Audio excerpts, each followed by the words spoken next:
അമ്മമ്മ കാപ്പി. എന്താ അടിയിൽ കിടക്കുന്നതൊക്കെ? അല്ല, ഇതാരാ മോളെ? ഈശ്വര പിള്ളിക്കും കൂടെ ഒരു കാപ്പി. വേണ്ട മോളെ, എടുക്കണ്ട. ഞാനിപ്പോ കുടിച്ചതേ ഉള്ളൂ. ഈശ്വര പിള്ള ഇപ്പൊ എവിടെയാ? ഞാൻ എന്റെ വീട്ടിൽ തന്നെയാ, അല്ലാണ്ട് എവിടെ പോകാനാ? അപ്പൊ അപ്പുറത്തെ ജോലി പോയത് തന്നെയല്ലേ? 3 ദിവസം രാപകലില്ലാതെ ഞാൻ ആ വരാന്തയിൽ കുത്തിയിരുന്നു. പുറത്തേക്ക് പോകുമ്പോഴും അകത്തേക്ക് വരുമ്പോഴും ഞാൻ മുമ്പിൽ ചെന്ന് തോഴും. കൊച്ചമ്മ ഒന്ന് തിരിഞ്ഞു നോക്കണമല്ലോ. അവസാനം മടുത്തിട്ട് ഞാൻ എന്റെ വീട്ടിൽ പോന്നു. വല്ലാത്ത മനസ്സാ അല്ലേ? അതിനൊരു കാര്യമുണ്ട് മീനാക്ഷി അമ്മേ.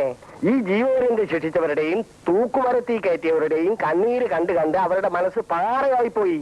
പാറയുണ്ടോ അലിയാൻ പോകുന്നു, അത് തല്ലിപ്പൊട്ടിക്കണം. എന്റെ ഗീതമോൾ അവിടെ എങ്ങനെ കഴിഞ്ഞു കൂടുന്നോ എന്തോ.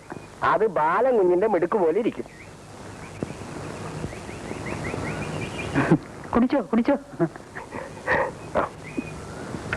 കല്യാണം കഴിഞ്ഞ് ദിവസം കുറെ ആയില്ലേ? അവരെ 1-ാം വിരുന്നിന് കൊണ്ടുപോവുക എന്നൊരു ഏർപ്പാടുണ്ടല്ലോ, അതിനെന്നാണ് വരേണ്ടത്? 1-ാം വിരുന്നും 2-ാം വിരുന്നും അതൊക്കെ പഴയ ഏർപ്പാടല്ലേ? പഴയതാണെങ്കിലും അതൊക്കെ ഒരു ആവശ്യമാണെന്നാണ് എന്റെ അഭിപ്രായം. എനിക്ക് ആ അഭിപ്രായമില്ല. കല്യാണം കഴിഞ്ഞു, അതോടെ എല്ലാം കഴിഞ്ഞിരിക്കുന്നു. ഇനി അങ്ങോട്ടിങ്ങോട്ടുള്ള ഈ പോക്കും വരെ ഒന്നും വേണ്ട. ബാലകൃഷ്ണന്റെ അഭിപ്രായം കൂടി ഒന്ന് അറിഞ്ഞിരുന്നെങ്കിൽ. മനുഷ്യ, അവനെ പ്രസവിച്ച ഞാനാ പറയുന്നത് ഈ വിരുന്നും കൊണ്ടുവന്ന് വേണ്ടാന്ന്. പിന്നെ അവന്റെ അഭിപ്രായം എന്തിനു അന്വേഷിക്കണം? അല്ല, അവർക്ക് വരാൻ താല്പര്യമാണെങ്കിൽ. എന്റെ മകന്റെ ഭാര്യ വീടാണെന്നും പറഞ്ഞ് അവൻ അവിടെ വരുന്നത് എനിക്ക് അപമാനമാണ്. ഞാൻ അവരെ അയക്കില്ല.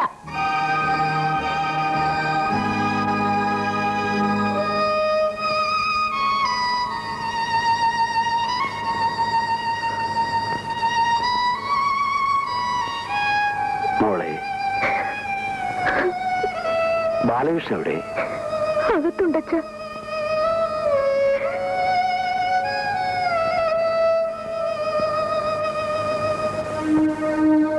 ഞാൻ വരട്ടെ? എല്ലാം ഞാൻ കേട്ടു. ഞാനിത് നേരത്തെ കണ്ടതാണ്, പറയുകയും ചെയ്തിരുന്നു. സാരമില്ല, അമ്മ അറിയാതെ ഞങ്ങൾ വരാം. വേണ്ട, വരണ്ട. ഒളിച്ചു വരാൻ അത് രഹസ്യ വീടൊന്നുമല്ല.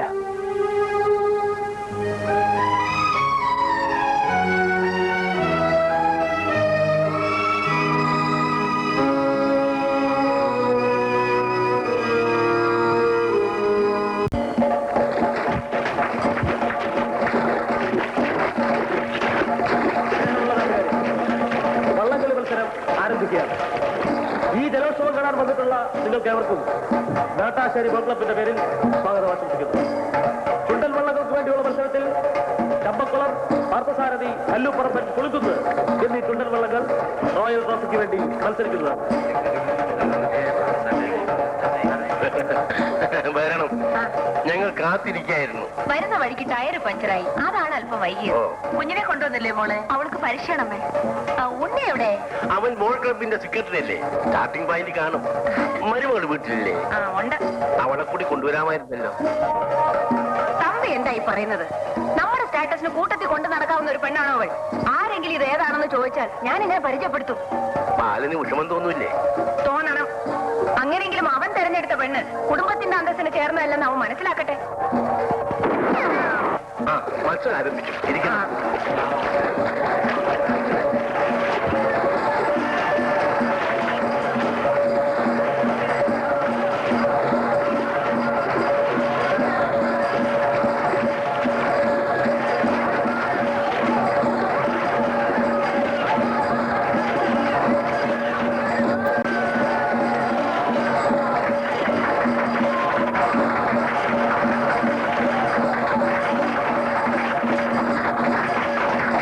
അവിടെയായിരുന്നപ്പോ അവന് ചോറ് വെച്ച് കൊടുത്തതല്ലേ? ഇനി അടുക്കള കാര്യമില്ല, അവളെ ഒന്ന് നോക്കട്ടെ. അത് തെറ്റൊന്നുമില്ല, പക്ഷെ ജോലി രാജിവെക്കട്ടെ. ബാല സമ്മതിക്കുന്നേ? അതൊക്കെ ഞാൻ നോക്കിക്കൊള്ളാം. നീ ഇതൊന്നും അറിഞ്ഞായിട്ട് ഭാവിക്കണ്ട. ശരി, വെച്ചോ.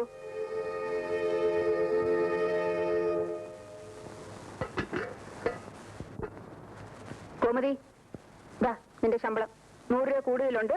ഇന്ന് എന്നെ പിരിഞ്ഞു പോയിക്കോളൂ. ഞാൻ എന്ത് തെറ്റ് ചെയ്തിട്ടാ കൊച്ചെന്ന് എന്നെ പറഞ്ഞു വിടുന്നത്? നീ എന്തെങ്കിലും തെറ്റ് ചെയ്തു ഞാൻ പറഞ്ഞോ? ഇവിടെ ഇനി ഒരു ജോലിക്കാരുടെ ആവശ്യമില്ല. ഇവിടുത്തെ കാര്യങ്ങൾ നോക്കാൻ മാത്രമുള്ള ആളുകൾ ഇപ്പൊ ഇവിടെ ഉണ്ട്. ദാ ഇന്ന് തന്നെ പൊയ്ക്കോ. നിന്റെ ഓഫീസിൽ നിന്റെ ഭാര്യ സ്റ്റെനോവായിട്ട് ജോലി ചെയ്യുന്നത് എനിക്ക് ആക്ഷേപമാണ്. അമ്മയ്ക്കത് വിഷമമാണെങ്കിൽ ഗീതയോട് രാജിവെക്കാൻ പറ ബാല. ഒരു ജോലിയുള്ളത് എന്തിനാ കളയുന്നത്? നിങ്ങൾ രണ്ടുപേരും ജോലിക്ക് പോയില്ലെങ്കിലും കഴിയാനുള്ള സ്വത്ത് ഇവിടെയുണ്ട്. അത് തന്നെയല്ല, ഒരു ജോലിക്കാരുണ്ടായിരുന്നവൾ പിരിഞ്ഞുപോയി. ഇന്നത്തെ കാലത്ത് ഇനി വീട്ടുജോലിക്ക് ഒരാളെ കിട്ടുക എന്ന് പറഞ്ഞാൽ വലിയ ബുദ്ധിമുട്ടാ. അപ്പൊ ഗീത ഉദ്യോഗം രാജിവെക്കണം പറയുന്നത് വീട്ടുജോലി ചെയ്യാൻ വേണ്ടിയാണോ? വീട്ടിലെ കാര്യങ്ങൾ നോക്കുന്നതിന് വീട്ടുജോലി എന്നല്ലേ പറയുന്നത്? ഇവിടെ ഇപ്പൊ നമ്മൾ 3 പെണ്ണുങ്ങളില്ലേ? വീട്ടുജോലിക്ക് ആരും കിട്ടിയില്ലെങ്കിലും ഇവിടുത്തെ കാര്യങ്ങൾ നമുക്ക് നോക്കാവുന്നതേ ഉള്ളൂ. അപ്പൊ ഗീത ജോലി രാജിവെക്കണം തന്നെയാണ് നിങ്ങൾ രണ്ടുപേരുടെ അഭിപ്രായം? നിന്റെ അഭിപ്രായം എന്താ? എന്റെ അഭിപ്രായം അത് അവളോടൊന്ന് ആലോചിച്ചിട്ടാ പറയാനൊക്കൂ.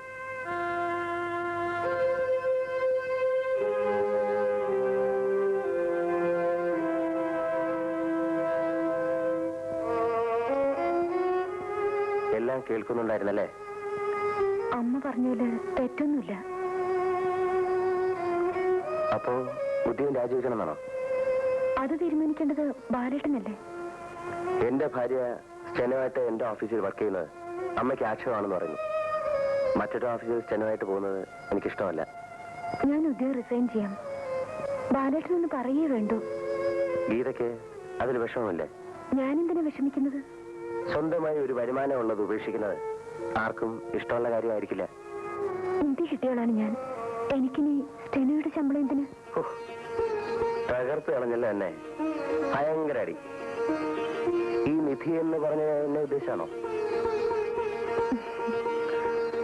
അപ്പോ ഉദ്യോഗം രാജിവെക്കാമെന്നല്ലേ? നമസ്തേ. നമസ്തേ. ഇതാരൊക്കെയാണ് ഈ വന്നിരിക്കുന്നത്? ഇരിക്കും. ഗീതേ, കാപ്പി. പിന്നെ എന്തുണ്ട് വിശേഷങ്ങൾ? ഇവിടെ ഒരു മഹിളാ സമാജം ഉണ്ടെന്ന് അറിയാമല്ലോ. കൊള്ളാം. അറിയാതിരിക്കാൻ കാര്യം? അതിന്റെ വാർഷികമാണ്. അധ്യക്ഷയായിട്ട് എന്നെ ആയിരിക്കും ഉദ്ദേശിക്കുന്നത്. ദയവ് ചെയ്ത് എതിരൊന്നും പറയരുത്. എല്ലാവർക്കും ഒരേ അഭിപ്രായമാണ്. അതുകൊണ്ട് ഒഴിഞ്ഞു മാറരുത്. ഞാൻ ഒഴിഞ്ഞു മാറിയില്ലല്ലോ.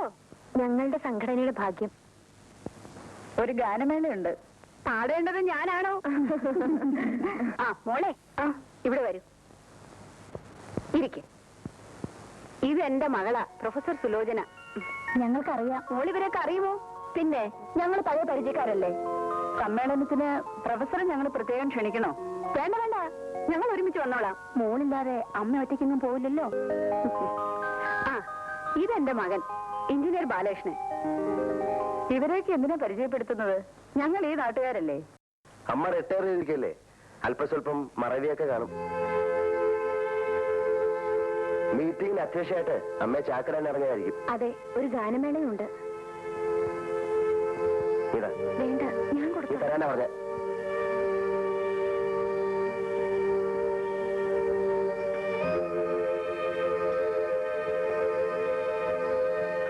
ഇതെന്റെ ഭാര്യ ഗീത.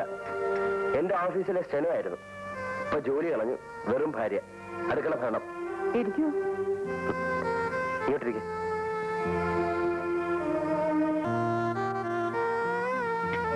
ഇരിക്കാനാ പറഞ്ഞത്. എന്നാ പരിപാടി? അടുത്ത 18-ാം തീയതി. ഓ, 18-ാം തീയതിയോ? ഞങ്ങൾ നേരത്തെ തന്നെ വരാം. അതിന് ഞങ്ങൾ ക്ഷണിച്ചില്ലല്ലോ. ഓ, അത് ശരിയാണല്ലോ. എങ്കിൽ വേഗം ഒന്ന് ക്ഷണിച്ചേക്ക്. എന്റെ ഭാര്യയുടെ മുമ്പിൽ ഞാൻ ക്ഷണിക്കുന്ന മോശമല്ലേ?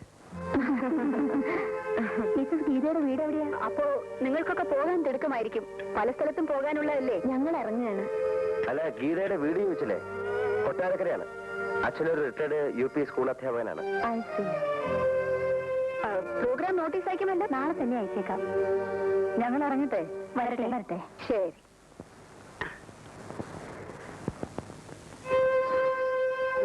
അവനോ നാണമില്ല. നമ്മളീ നാണം കെടുത്താതെ സമ്മതിക്കില്ലെന്ന് വെച്ചാൽ എന്ത് ചെയ്യും? ഇതെല്ലാം പ്രതികാരമാണെന്നേ. അവൻ കരുതിക്കൂട്ടി ചെയ്യുന്നതാണ്. ഇങ്ങനെ അങ്ങോട്ട് പോയി അവസാനം അവൾ അവളുടെ വീട്ടിലേക്ക് പോവുകയും ചെയ്യും. പകരം നമ്മുടെ രാധിക ഇവിടെ വരികയും ചെയ്യും. നീ നോക്കിക്കോ.